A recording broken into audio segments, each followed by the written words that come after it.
Chapter 1. The Midnight Call. In the dimly lit, luxurious bedroom, Eliza's quick, gasping breaths mingled with the sound of rhythmic movement, making even herself blush. On the king-sized bed, Marcus held her tight, forcefully exercising his husbandly rights. He left kisses on her neck and chest, caressing her body while his movements below grew increasingly fervent, leaving Eliza enraptured. It had been a long time since they had such a blissful night, as Marcus often traveled for extended business trips, and his demanding work at the company meant he often returned home late and exhausted. Eliza wrapped her arms around her husband's back, letting out soft moans. She usually didn't dare to be too uninhibited in bed, unsure of what kind of woman Marcus preferred, but tonight the sensation was so overwhelming that she couldn't suppress the sounds. Marcus's long, dark eyebrows arched slightly, a corner of his mouth curving up, and he flipped her onto her stomach. Just then, Marcus's bedside phone rang, causing him to pause his movements. The position she was in allowed Eliza a quick glance at the caller ID, Hannah. Her good mood instantly turned into a barren desert. Marcus quickly grabbed the phone, pulled the sheet around his waist, and got out of bed to answer.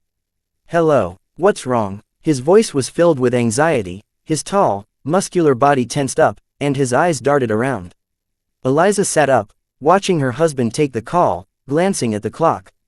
It was already midnight. Marcus said, "Okay, wait for me a moment. I'll be right there." He hung up, hastily put on his clothes, and offered a terse explanation under Eliza's irritated gaze. "I have to go out for a while. You go to sleep first. What's so urgent that you have to go out in the middle of the night?" "Who called?" Eliza frowned, clicking her tongue. "It's just a colleague. Something important came up." Marcus's movements didn't slow down, and his handsome, stoic face showed no signs of distress, even though he was clearly lying. Eliza gave a cold laugh. "A colleague named Hannah, your ex-girlfriend." "She's not my ex-girlfriend, never was," Marcus said evenly. "She's in some trouble, and I have to go to her immediately." "It's midnight. Hannah is Ethan's girlfriend, and she has plenty of friends, both male and female, to ask for help. Why does it absolutely have to be you? You're a married man rushing out in the dead of night because of a call from an unmarried woman. Do you have any respect for me?" Marcus picked up his car keys and wallet from the table, looking at her coldly. "I'll be back soon." With that, he hurried out of the room, slamming the door shut and leaving Eliza sitting alone on the bed. She gasped for breath, her chest heavy, and walked to the window to look down. Very quickly, Marcus drove out of the gate, rushing as if to a fire. Eliza went into the bathroom, looking at her beautiful face contorted with an ugly expression, so angry that she burst into tears.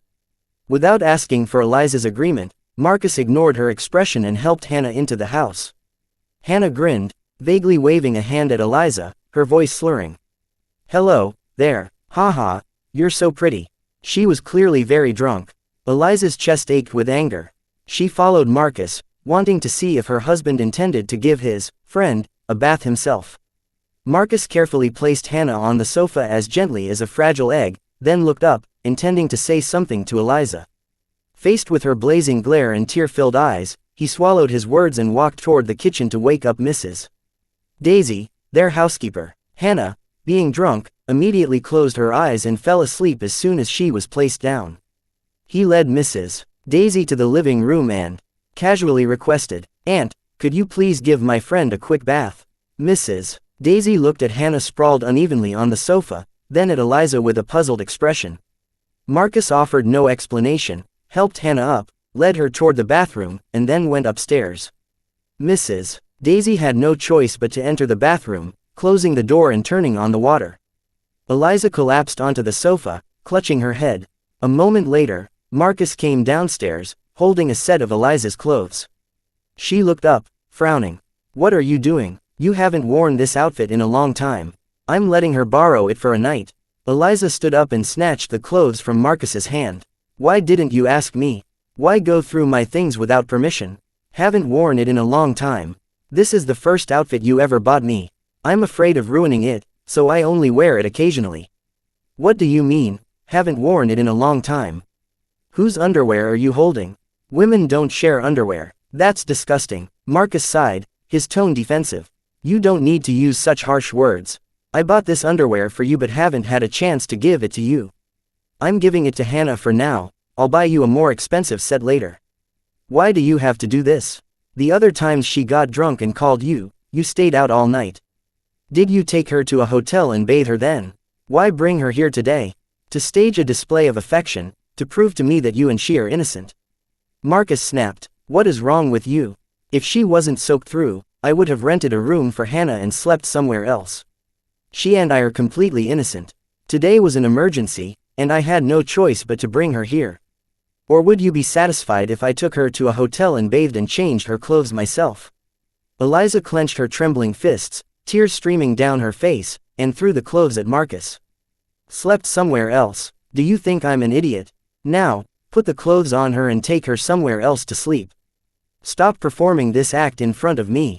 I've had enough. I married a husband, not some other woman's personal attendant.